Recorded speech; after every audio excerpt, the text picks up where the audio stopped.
పశ్చిమాసియాలో ఉద్రిక్త పరిస్థితుల నడుమ సరికొత్త వ్యూహానికి సరికొత్త కుటీల కుతంత్రానికి తెరలేపిన అమెరికా పాక్ ఈ డీటెయిల్స్ మా ఇన్పుట్ ఎడిటర్ శ్రీకాంత్ అందిస్తారు. Srikanth, over to you. పశ్చిమాసియా యుద్ధంలో అమెరికా పాత్రపై అనేక సందేహాలు మొదటి నుంచి ఉన్నాయి. ఇరాన్ పై గుర్రుగా ఉన్న అగ్రరాజ్యం అదును చూసుకొని ఇజ్రాయెల్ ను ముందు పెట్టి కవ్వించిందనే వాదన ఉంది. ఈ యుద్ధంలో పాకిస్తాన్ పాత్ర ఏమిటి అనే సందేహాలు నెలకొన్నటువంటి ఇట్లాంటి తరుణంలో అమెరికా అధ్యక్షుడు డొనాల్డ్ ట్రంప్ ముందుగానే కుటిల కుతంత్రాలకు తెరతీసినట్టు తాజాగా వెలుగులోకి వస్తోంది. అగ్రరాజ్యం మాటలు చేతలకు అర్థాలే వేరన్నట్టుగా ఉంది వ్యవహారం. ఇజ్రాయిల్ ఇరాన్ మధ్య వార్ ఉధృతంగా సాగుతున్నటువంటి వేళ ఇరాన్ అధికారి కీలక ప్రకటన చేశారు. ఇజ్రాయిల్ ఇరాన్ పై అణుదాడి చేస్తే తమ మిత్ర దేశం పాకిస్తాన్ చూస్తూ ఊరుకోబోదని ఇరాన్ అధికారి ఒకరు చెప్తున్నారు. అంతేకాదు ఇజ్రాయిల్ పై పాకిస్తాన్ అణుదాడి చేస్తుందని కూడా ఆయన చెప్తున్నారు. ఈ ప్రకటనతో పాకిస్తాన్ పాలకులు ఉలిక్కిపడ్డారు. ఇరాన్ తమకు మిత్ర దేశమే అయినప్పటికీ ఇజ్రాయిల్ పై అణుదాడి చేస్తాము అన్నది సరికాదు అన్నది ఆగమేఘాలపై ఇప్పుడు ప్రకటనలు ఇచ్చారు పాక్ రక్షణ మంత్రి ఖ్వాజా ఆసిఫ్. ఇదేదో సాదాసీదాగా ప్రకటనగా కనిపించినా గానీ తెర వెనుక మాత్రం పెద్ద ఒక మంత్రాంగమే జరిగిందని నిపుణులు అనుకుంటున్నారు. ఆ గుట్టు క్రమంగా రట్టు కావడం, దానికి భారత్ నిర్వహించినటువంటి ఆపరేషన్ సింధూర్ తోనూ ముడిపడి ఉండటమే ఇక్కడ ఆందోళన కలిగించే అంశంగా కొందరు అభిప్రాయాన్ని వ్యక్తం చేస్తున్నారు. అంతర్జాతీయ వేదికలపై ఇరాన్ కు మద్దతుగా ఉంటాం, కానీ అణ్వాయుధాలు బయటకు తీయబోమన్నది పాకిస్తాన్ మాట. అంతేనా? అరబ్ దేశాలు సంఘటితం కావాలని పిలుపిచ్చారు పాక్ పాలకులు. అంటే ఇతర ఇస్లామిక్ దేశాల ముందు పాకిస్తాన్ తన ముసుగు తీయకుండా తేనె పలుకులు పలికింది. ఈ ప్రకటనలు చేతల వెనుక అమెరికా కుతంత్రం ఉందని కూడా తెలుస్తోంది. ఇప్పుడు పాకిస్తాన్ విదేశాంగ మంత్రి ఇషక్దార్ కూడా ఈ వివాదంలోకి ఎంట్రీ ఇచ్చారు. రక్షణ మంత్రి ఖ్వాజా ఆసిఫ్ మాటలను పశ్చిమ దేశాలు పెద్దగా పట్టించుకోలేదని అనుకున్నారో ఏమో. పాక్ అణుదాడి చేస్తుందన్న ఇరాన్ వ్యాఖ్యలు బాధ్యతారహితంగా పేర్కొన్నారు ఇషక్దార్. అంతేకాదు 1998లో పాక్ ప్రకటించిన అణు విధానంలో ఎలాంటి మార్పు లేదని ఆయన చెప్పారు. తమ దగ్గరున్న అణుశక్తిని చూశాక తమ దేశంపై ఇజ్రాయెల్ కన్నెత్తి కూడా చూడలేదన్నది దార్ కామెంట్. అయితే పాక్ ఈ ప్రకటన చేయడం వెనుక ఆ దేశంలో నెలకొన్న భయాందోళనలు ఒక కారణం. ఇజ్రాయెల్ అమెరికా కలిసి దాడులు చేస్తే తట్టుకోలేమన్నది పాకిస్తాన్ పాలకులకు బాగా తెలుసు. పాకిస్తాన్ పై పశ్చిమ దేశాలు కలిసికట్టుగా విరుచుకు పడితే ప్రపంచ పటంలో పాకిస్తాన్ ఉండదన్న సంగతి కూడా వాళ్లకు నిద్ర పట్టనివ్వనటువంటి అంశం. ఈ విధంగా మిత్రదేశం ఇరాన్ విషయంలో పాకిస్తాన్ యూటర్న్ తీసుకోవడం వెనుక పశ్చిమ దేశాల నుంచి పాకిస్తాన్ ఆర్థిక సాయం పొందడమే. పాకిస్తాన్ ఆర్థికంగా చితికిపోయింది. కోలుకోవడానికి ఎన్నేళ్లు పడుతుందో తెలియదు. అమెరికా, ఇతర అగ్రదేశాలు, వరల్డ్ బ్యాంక్, IMF, ADBలు ఆర్థిక సాయం చేస్తే ఊపిరి పీల్చుకుంటుంది పాకిస్తాన్. ఇట్లాంటి సమయంలో కొరివితో తలగొక్కోవడం కంటే పరిస్థితిని అనుకూలంగా మలుచుకొని ఆర్థికంగా లబ్ధి పొందేందుకు చూస్తోంది పాకిస్తాన్. ఇప్పుడు ఈ ఎపిసోడ్ లో మరో కోణం కూడా కనిపిస్తోంది. ఆపరేషన్ సింధూర్ తర్వాత మేకపోతు గాంభీర్యం చూపిస్తూ వస్తున్నటువంటి పాకిస్తాన్, ఫీల్డ్ మార్షల్ గా పదోన్నతి పొందినటువంటి ఈ పాకిస్తాన్ ఆర్మీ చీఫ్ ఆసిఫ్ మునీర్ ఇటీవల అమెరికాలో పర్యటిస్తున్నారు. ఆసిఫ్ మునీర్ తన స్థాయిలో తన వంతు పాత్ర పోషించడంలో చురుగ్గానే ప్రయత్నిస్తున్నారు. ఈ విషయంలో మునీర్ ను దువ్వడంలో అగ్రరాజ్యం అమెరికా ఏమాత్రం వెనకాడడం లేదు. ఒకవైపు ఇరాన్ కష్టకాలంలో ఉంటే ఆసిఫ్ మునీర్ మాత్రం అమెరికాలో పర్యటించడం వ్యూహాత్మకంగానే భావిస్తున్నారు. అదే మునీర్ పాకిస్తాన్ లో ఉంటే ఇరాన్ కు సాయం చేయాలనే ఒత్తిడి తప్పకపోవచ్చు. ఈ విషయాన్ని అమెరికా ముందుగానే పసిగట్టింది. ఇరాన్ పై ఇజ్రాయెల్ దాడి చేసే సమయానికి ఆసిఫ్ మునీర్ పాకిస్తాన్ లో ఉండనివ్వకుండా అమెరికా పిలిచింది ఇక్కడ కనిపిస్తోంది. అది ట్రంప్ సర్కార్ వ్యూహంలో భాగం. అమెరికాలోని పాక్ అనుకూల మేధావులు, చట్టసభ సభ్యులతో మునీర్ సమావేశం అవుతున్నారని పైకి చెబుతున్నా వెనుక పెద్ద కథే ఉందని నిపుణులు అంటున్నారు. ఆపరేషన్ సింధూర్ తర్వాత భారత్ పాక్ మధ్య కాల్పుల విరమణకు తానే చొరవ తీసుకున్నారని అమెరికా అధ్యక్షుడు డొనాల్డ్ ట్రంప్ గొప్పగా చెప్పుకుంటున్నారు. పదే పదే అదే వల్లవేస్తున్నారు.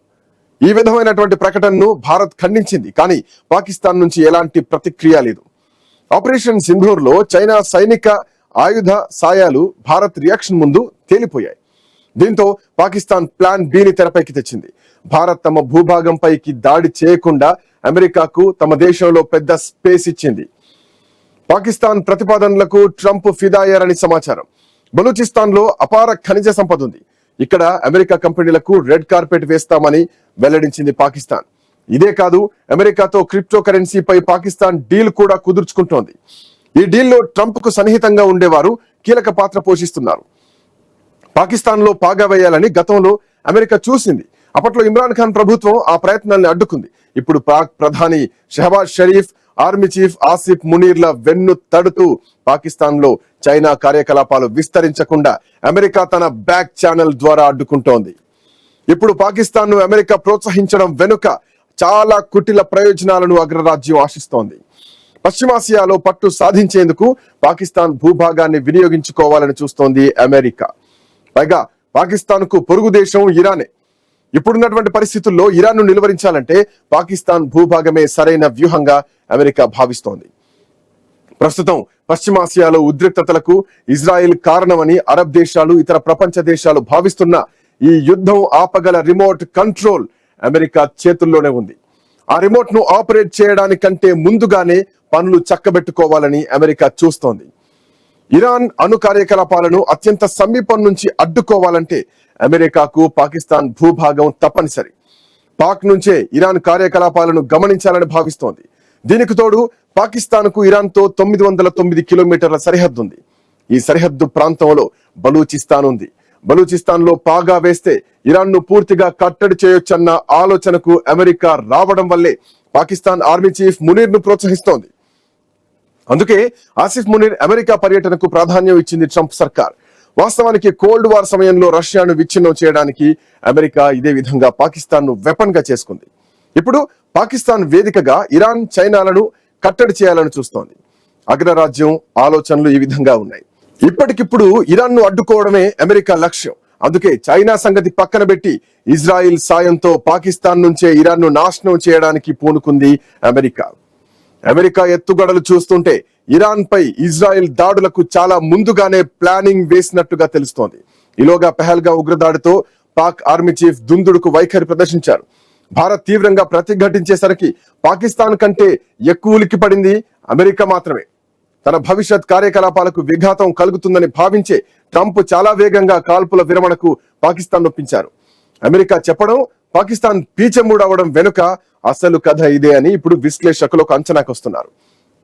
ట్రంప్ అనుకున్నట్టుగానే భారత్ పాక్ మధ్య కాల్పుల విరమణ జరగడంతో ఇక ఆలస్యం చేయకుండా ఆపరేషన్ ఇరాన్ చేపట్టారు అమెరికా అధ్యక్షుడు. ఇజ్రాయెల్ ను ముందు పెట్టి కథ నడిపించారు. ఇజ్రాయెల్, ఇరాన్ రెండు భారత్ కు మిత్ర దేశాలు అయినప్పటికీ ఇజ్రాయెల్ తీసుకునే చర్యలకు భారత్ అడ్డు చెప్పదనే నమ్మకం ట్రంప్ది. అలాగే పాకిస్తాన్ భూభాగంలో పాగా వేస్తే భారత్ కు వచ్చేటువంటి నష్టం ఏమీ ఉండదనే భరోసా కల్పించే ప్రయత్నం చేస్తున్నారు ట్రంప్. అన్ని అనుకున్నట్టు జరగడంతో ఇరాన్ పై ఇజ్రాయెల్ దాడి చేసే సమయానికి పాక్ ఆర్మీ చీఫ్ ఆసిఫ్ మునీర్ అమెరికాలో పర్యటించేలా జాగ్రత్త పడ్డారు ట్రంప్. అదే మునీర్ పాక్ లో ఉంటే ఇరాన్ కు సైనిక సాయం చేసేలా సొంత దేశంలోనే ఒత్తిడి రావచ్చని అమెరికా సందేహించి పావులు కదిపింది. పాకిస్తాన్ కు ఈ ఆపద కాలంలో కావాల్సింది డబ్బు.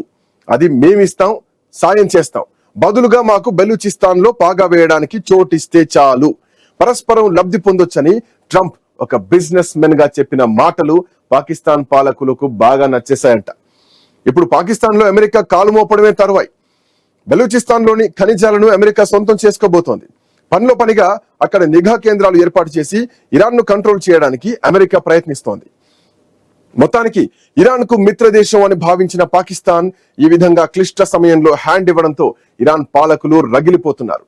పాకిస్తాన్ ఇంత కుట్ర చేస్తుందా, ఇంతటి నమ్మక ద్రోహమా అని కుతకుతలాడుతున్నారు. అయితే ఇక్కడ గమనించాల్సినటువంటి అంశం ఇంకొకటి ఉంది. పాకిస్తాన్ లో అమెరికా పాగా వేస్తే ఇన్నాళ్ళు పాకిస్తాన్ కు సాయం చేస్తున్నటువంటి చైనా ఊరుకుంటుందా? పాకిస్తాన్ లో చైనా అనేక పెట్టుబడులు పెట్టింది, ప్రాజెక్టులు నడిపిస్తోంది, ఆర్థికంగా, సైనిక పరంగా ఎంతో సాయం చేస్తోంది. అంతేకాదు, ఇలా పక్కలో బల్లెంలా అమెరికాను తీసుకొచ్చి పెడతామంటే చైనా ఊరుకోకపోవచ్చు. ఒక్క చైనానే కాదు, సమీపంలోనే ఉన్న రష్యాకు ఇది రుచించని అంశం. ఇవేవి ఆలోచించకుండానే పాకిస్తాన్ అమెరికా బుట్టలో ఎలా పడిందన్నదే ఇక్కడ ప్రశ్న. ఒకప్పుడు ఆఫ్ఘనిస్తాన్ లో రష్యా పాగా వేస్తే అక్కడ ఉగ్రవాదుల్ని ప్రోత్సహింపజేసి తర్వాత తామే ఆ మంటలార్పామని చెప్పి అమెరికా ఎట్లాంటి పాత్ర పోషించిందో చరిత్ర చెప్పకనే చెబుతోంది. చివరకు ఆఫ్ఘనిస్తాన్ ను ఏ విధంగా అమెరికా వదిలేసిందో చూసాం. ఇప్పుడు పాకిస్తాన్ అవసరం తీరాక అమెరికా అదే విధంగా చేయబోదని గ్యారెంటీ ఏమిటి అన్న వాదన కూడా వినిపిస్తోంది. మొత్తానికి పశ్చిమాసియా యుద్ధ మంటల వెనుక నడుస్తున్నటువంటి వ్యూహాలు ప్రపంచ పటంలో అగ్రరాజ్యాల బలాబలాలను మార్చే విధంగా కనిపిస్తున్నాయి.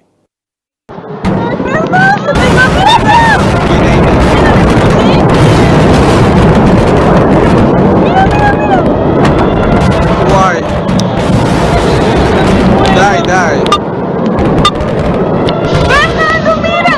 Wow!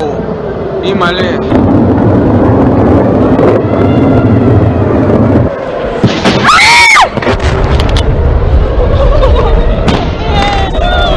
انفجارات متواصلة عبد الرحمن وهي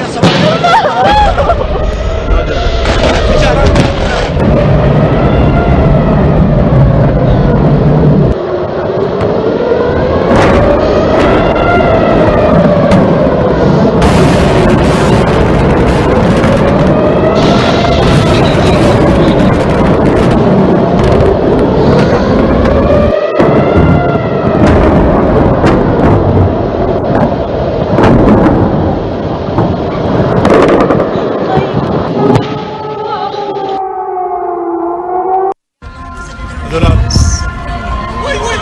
في اشياء بتاخذ في اشياء لا يا ولد.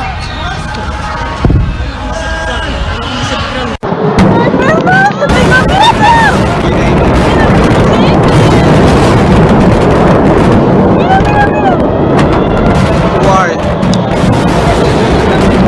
Die. Wow! Imale.